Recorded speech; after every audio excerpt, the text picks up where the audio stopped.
Thank you and welcome to the show this morning. The topic this morning is the Medical Center at Duke University, and of course we have with us to talk about Lifestyle Medicine Clinic at Duke University, the director of that clinic, Dr. Eric C. Westman. And of course, Dr. Westman, let me welcome you to the show this morning. Thank you.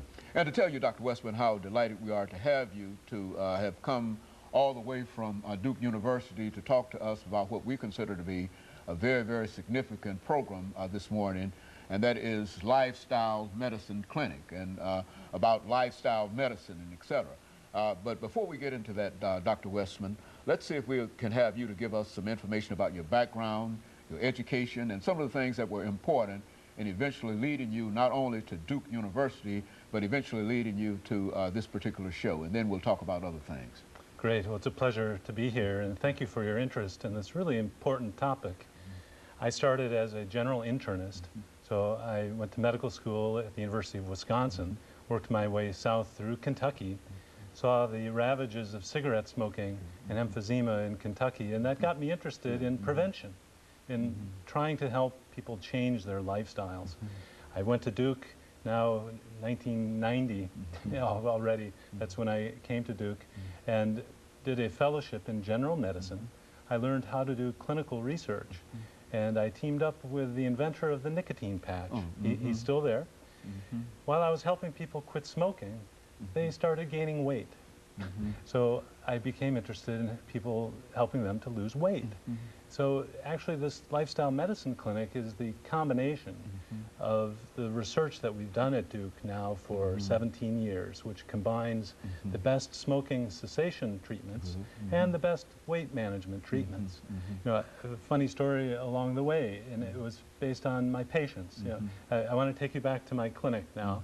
I'm at the VA hospital in Durham. Okay, I'm just out of training, and I'm trying to get my patients to lose weight, and it's really frustrating for them. I sent them to my dietitians very faithfully. I was really good at that, but they weren't losing weight. So two patients came to me right about the same time, and they had lost 50 pounds in a couple months. And it was really interesting because I didn't know what they did. They came in, and one of them even, I remember him saying, you know, all I did is I ate steak and eggs. And I said, come on, this can't be true. And it turns out he introduced me to a diet book where one of the methods is using steak and eggs and vegetables and all that.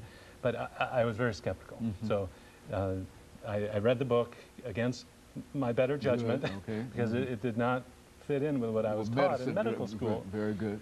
I sent him down to the lab because I was at the hospital. I'm a doctor, and the cholesterol got better, even though they were eating more fat in the diet. In fact, they were just eating, this one man was eating steak and eggs, literally. That's all. And his cholesterol was the best it had ever been. Well, that was a message in there somewhere. Something was going on here, and there were two people at the same time, and both cholesterols got better.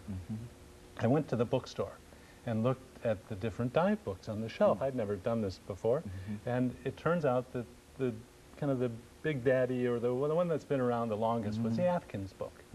So I wrote Dr. Atkins a letter. This is now in the mid-90s.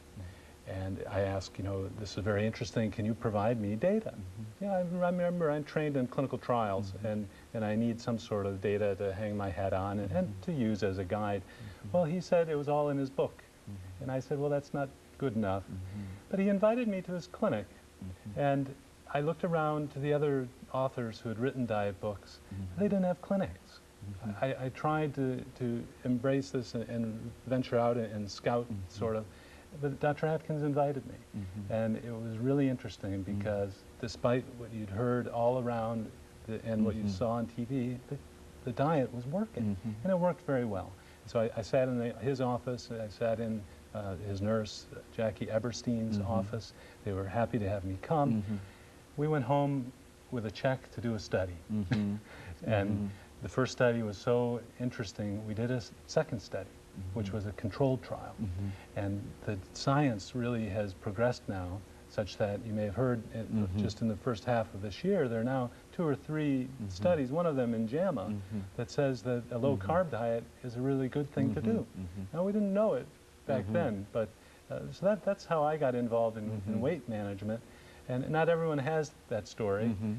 Along the way, I met the people at the American Society of Bariatric Physicians. That's the weight management organization for the United States, and they've taught me a lot, and I'm a part of that organization now, and this is so important now.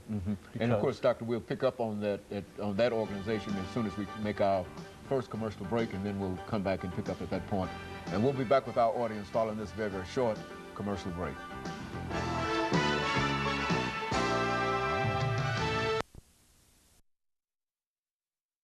The topic is the